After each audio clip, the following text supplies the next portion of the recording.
At the start of 2026, I lost my job, but I didn't panic.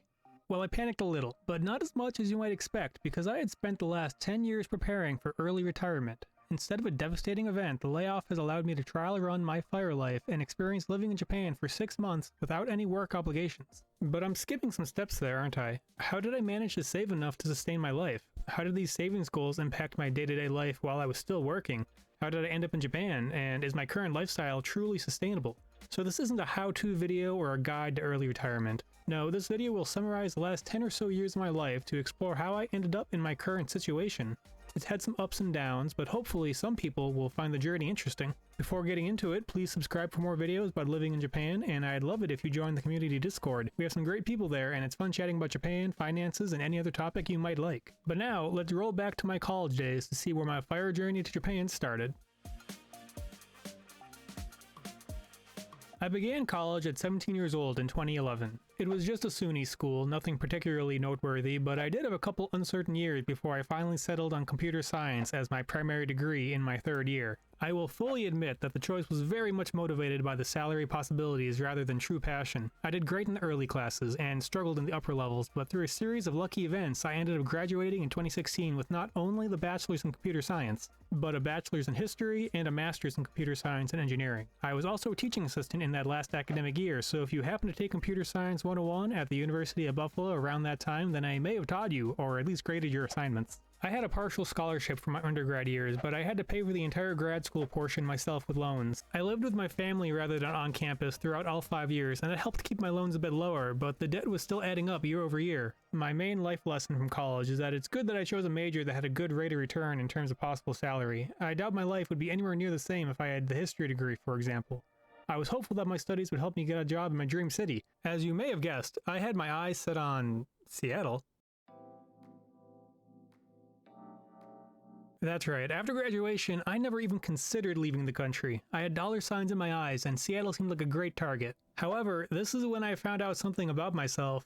I am awful at technical interviews, which is not a great thing when looking for an engineering position. I interviewed so much in the months before and after graduation to no success. With about $45,000 in student loans to my name, maybe a couple hundred in my bank account, and only a borrowed car to get around, I really needed a job. Luckily, the company I interned at the previous summer called me up and offered me a job a couple months after graduating. And so began what was meant to be 1 year working at a defense contractor. I started out at about $65,000 a year with no benefits, no paid vacations, or retirement accounts. This was the first time I had any kind of disposable income, but in my mind, it was all marked for my debt. I made my monthly payments and saved an emergency fund of about $10,000. Later, in 2016, I made what I consider my first financial mistake in the form of buying a new car for $25,000. Now, I was 6 months out of college with maybe about $65,000 in debt between college and the car. It was the point in my life where I was the most in debt and I was stressed out. I didn't feel secure and I was always worried about how I would pay it back. So subconsciously or not, I switched into an extreme debt repayment mentality. I am lucky in that I naturally don't have many expensive hobbies or tastes. I don't drink alcohol, enjoy nightlife, or even eat meat since I became a vegetarian in my last year of school.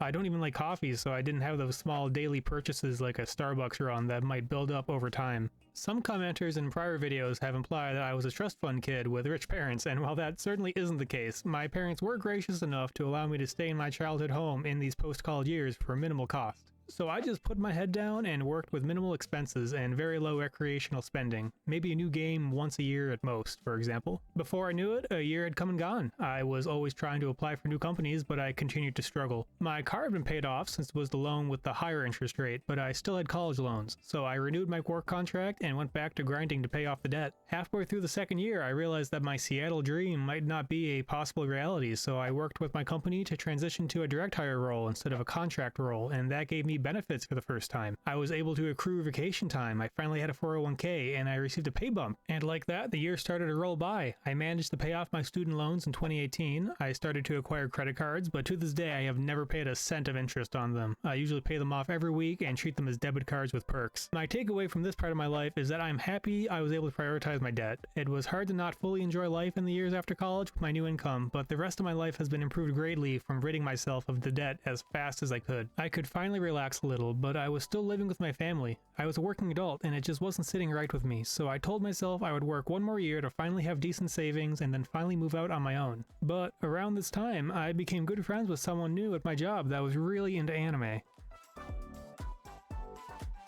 You might have noticed that this Journey to Japan video has had a real lack of Japan. That's because even flying to another country hadn't really crossed my mind until about 2018. I was too focused on my debt. The only country I had ever visited was Canada, and anyone from Western New York knows that going to Ontario barely counts as another country when we are so similar. I didn't even have a passport until late 2017 since I just needed my driver's license to go to Canada. That said, I was of course aware of Japan. I liked popular anime when I was a kid like Yu-Gi-Oh!, Naruto, and Dragon Ball. I was never a huge Pokemon person, but I adored Digimon, and I think Digimon was actually the first portrayal of Japan I had ever seen.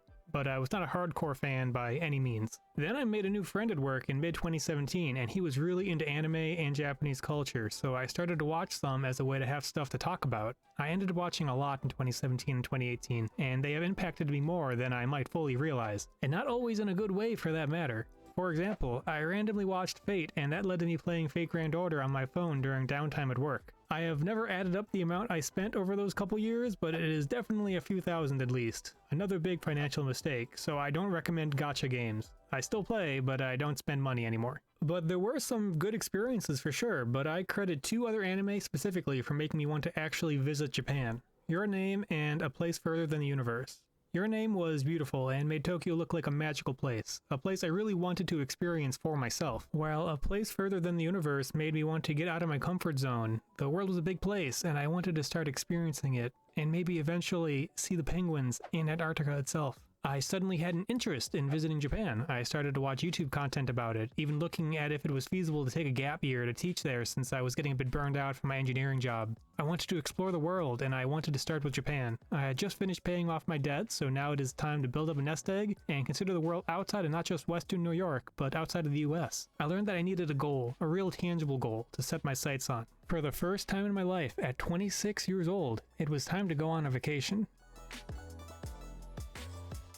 As mentioned before, I didn't start to accrue vacation time until 2017, but I was still in a strict debt repayment mode. I'd take my birthday off, but that was basically it. I was debt-free finally, but still living with my parents and saving to move out. Then in 2019, my manager told me that I needed a vacation. Not only because he sensed I was working too much, but because I was almost at the cap of accrued vacation time. I needed to start using it, or I was just going to lose it. So what do I do? The financially responsible thing would be a staycation, but I was going stir crazy. I had the world in my eyes and needed to adjust my mindset to start being okay with spending my money on things besides the essentials. I needed to start enjoying my money at least a little bit. Vacation planning is fun but stressful. I don't need fancy hotels or fancy dinners, especially since I was still a vegetarian, but experiences are important. I wanted to see everything I possibly could in the 15 days I would be abroad for the first time. It was not a particularly unique trip, just the typical Tokyo to Kyoto to Osaka to Hiroshima and back route, but I loved almost every minute of it, except for maybe the afternoon I was lost in a random part of Hakone. I returned refreshed and excited to see more of the world. Maybe I could see Japan again at some point, but the world's a big place. If Japan was this cool, then surely other countries would be just as great. I was excited to end 2019. My first trip abroad was great, and now I had an urge to travel more. I still wasn't having luck finding a new job, but I had something to look forward to now. I learned that I really enjoyed being abroad. My expenses in life had not increased in years. I had avoided lifestyle inflation, and that allowed me to take this trip and look to the future without much concern financially. I was also getting ready to look for an apartment, and surely 2020 would be filled with new opportunities for travel, right? Like everyone else in the world, the virus messed up my plans. I stopped my apartment applications because I didn't want to just be alone in my apartment all day during lockdown. But my job did go remote for about 7 months, and that was amazing. I never really considered remote work as an option, but as someone who hates driving, it was a dream. Luckily, late 2019 is also when I first discovered the concept of FIRE. I had some money saved, but didn't know enough to invest it. I always saw the stock market as gambling. The concept of early retirement was too appealing to me though. I was still struggling to find a new job after almost 4 years of trying, and it was hurting my confidence in being in the industry at all. I started to think that maybe I should double down on early retirement since I didn't even know if I would be able to last as an engineer in the long term. I opened a Roth IRA to start with and immediately contributed the maximum I was allowed, and then I saw it lose 12% right at the start of COVID. That was scary. But I kept with it mainly because I had nothing else to do at that time. I was living even more cheaply than before due to COVID, since I wasn't driving nearly as much and I didn't eat out for months at a time. I found myself saving the vast majority of my paycheck at this time, and rather than have it sit in my low interest savings account, I opened a brokerage in mid-2020. I made the rule that I would keep $20,000 liquid and anything over that I would invest. But I am bad at following that rule. Usually I just end up having the balance build over time and then move a large lump sum over every few months. I should just set it up to automatically deposit every month, but I am paranoid of having automatic withdrawals in my account. I prefer making withdrawals and payments manually. I am not a day trader or someone that invests heavily in single companies. The overwhelming percentage of my holdings are just in the S&P 500. I do have some holdings in tech companies, but my purchases were either too late or too small to really take advantage of the crazy tech bubble that we are in now with something like Nvidia. I started to accumulate credit cards as well to gain their sign-on bonuses and perks, while also increasing my credit score. It makes me feel almost guilty to say it, but my finances improved greatly during the COVID years. I kept my expenses low, my savings high, and this allowed me to invest almost $50,000 in 2020 and 2021. It did make me wish I had invested earlier though, a lesson I share with other people when they ask. It's cliche, but time in the market really does beat timing the market in my opinion. At the end of 2021, I also finally achieved something else I had been working on for years. I finally obtained a new job, a fully remote job with an almost 50% pay raise. This is when the fun begins. The tech job market was really crazy for engineers in 2021. Honestly, I still think I got lucky when a recruiter reached out to me about a fully remote opportunity. I fumbled my way through the interview, and to this day, I really don't know how I got an offer. Maybe they were hiring anyone with a pulse those days, or maybe I just aced the culture fit interview. It's hard to say, but the important thing is that I was suddenly making just under $150K a year and was fully remote, while my expenses stayed largely the same. Starting a new job was rough. I was in over my head in a web services industry for the first time when I had no idea what a RESTful interface was, and my manager quit the week I started. He wasn't replaced for about 4 months. I was worried the dream would end, but I held on and learned so much from the job. My team was wonderful, and while this will ultimately be the company that lays me off a few years later, I have to give it credit for being a real turning point in my life. I traveled domestically a few times in 2022 while working, but I didn't allow lifestyle creep to hit me too hard. I ended up investing $75K that year, which was more than I had ever made in my first year out of college. At the same time, thanks to COVID forcing socializing online, I had ended up making a couple of friends in Japan. The country had held on to the border lockdown longer than most countries, but when they finally opened in September of 2022, I was on a plane 2 weeks later to spend 4 months there with my boss's permission. It had been 3 years since I had left the country, and while I still wanted to visit other places, my friend's story of Japan made me want to visit again. I showed up in October ready to inverse my work schedule, and it went mostly well. I had to do a visa run halfway through to Korea with no issues. Most importantly, I enjoyed it still. Japan, and Tokyo in particular, is so different from my childhood home, and I love every minute of being there. I understand that grass is always greener. Plenty of people love the Japanese countryside, and it is beautiful too, but I just really like the cities. I traveled around Japan during that time and lived across Osaka, Kyoto, and Nagoya, but always found myself missing Tokyo. Of course, I couldn't stay there forever as a tourist, so I returned in early 2023, but I realized that I just wasn't done with it. I had made more friends, I found my favorite neighborhoods, I was creating a home there without realizing it, and I didn't want to lose it. I knew I would be back, and that is how I spent the next 3 years. I would visit Japan for a few months, then return to the US or visit other countries, but Japan was always just around the corner for me. And living in Japan is cheap. I was still able to save so much money while living there, and from 2023 to 2025, I was able to invest an additional $230,000 across my Roth IRA and brokerage accounts. That is not even taking into consideration both of my 401ks that were steadily increasing while I worked at each company. I've never contributed to the max to my 401ks, opting to only contribute the amount needed for the max company match, since I knew I would be aiming to retire early and would rather have the extra cash in my brokerage. I was enjoying my split half-life between the US and Japan. My lifestyle had certainly inflated to permit the travel, but even with that, I was spending at most one paycheck a month on my life and saving the rest. Towards the end of 2025, I was starting to get a bit more relaxed with my spending. By my calculations, I was at most 2 years away from my FIRE goal, possibly even a year away depending on how the market went. I was comfortable enough to trade in my car from 2016 and bought another new car for $45,000, and this time, I wrote a check for it. It was a good feeling, but at the same time, I was starting to wonder when I could stop digging the hole, so to speak. When would I finally stop working? Would I ever feel comfortable enough to make the leap and fully rely on my investments? On paper, I'm fine, but I'm naturally an anxious person, so the answer was uncertain. I needed to learn when enough was enough. When would I finally be satisfied with my finances? Little did I know that the executives at my company would be answering that question for me in just a few short weeks. The start of my 2026 was tough. I joined an all-hands meeting in the first week, a few minutes late, just to see my CEO looking sad and saying sorry. Then the meeting suddenly ends and my laptop gets locked out. I felt like the breath just got knocked out of me, and I just sat staring at my screen for what felt like 10 minutes of silence. I had to message my manager on Instagram to even find out what just happened. It ended up being a sudden reduction in force that impacted about 60% of the engineering department, including my whole team. It was certainly a shock. I was already set to go to Japan the following weekend, so what do I do? My apartment and flight were paid for, but suddenly I wouldn't have any more money after my severance package was paid out. I decided to just take a leap of faith. I was pretty close to my fire target, and the market was performing strong in recent months. By this point, I had contributed about $350,000, and I am sitting at about a 15% return, which is pretty good. With all of my other assets, I was sitting at just about $850,000. Short of my real fire number, but close enough to make things work for 6 months.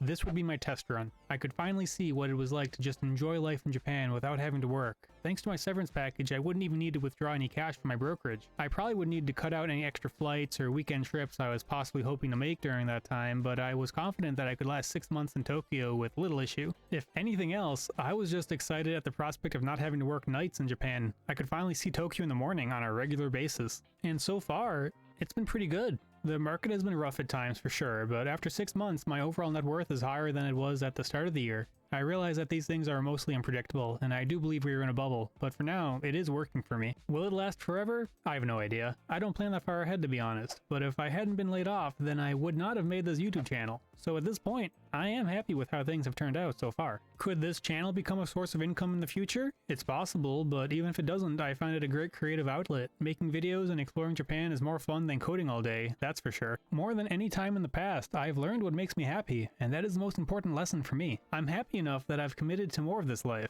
I'll be joining a Japanese language school in July of 2026, and I don't intend to work a traditional job while I study there. I'll be able to spend more time in Japan than ever before, and I can truly enjoy it without worrying about my finances. At least for a couple years, I'm truly free in that sense. As I write this, I'm 32 years old, and it has been exactly 10 years since I graduated from college.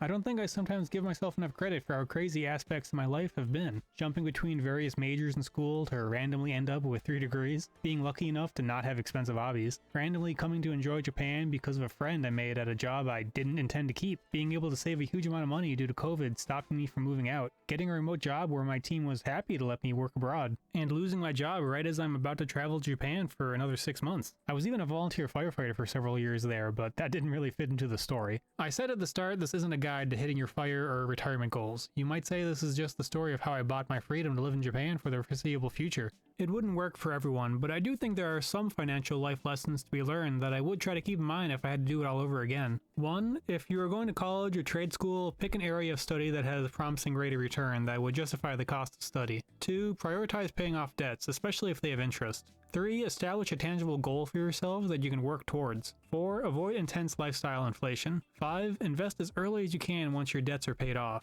6. Figure out when you have accomplished your financial goal. And finally, 7. Learn what makes you happy. Hopefully most of those are self-explanatory, but that last one, I probably should have figured that out first in a perfect world. But it took me a while, and I imagine it is the same for some of you watching as well. There is no single perfect strategy to happiness. I think I found mine by following a path of financial independence to Japan. The perfect life doesn't have to be the same for everyone. Hopefully this video might help you figure out what yours would be. If I can achieve it, then I bet you can as well. Thanks for watching. I've been asked to make this video for several weeks now, so I hope it lived up to the expectations. Please leave a comment to tell me what your fire goal or perfect life would be. Do you dream of living abroad as well? If you want to learn more about living in Japan or fire content, then it would mean the world to me if you subscribe and like the video. I'd love to hear from you in the Discord as well. Plenty of supportive members there that I am sure would be thrilled to chat with new people. I still have a promo code with Hmlet if you're looking for a short-term apartment in Japan. It gives us both a 15,000 yen Visa gift card. Let me know what you'd like to see in another video. Thanks again for watching, and I hope to see you in the next one.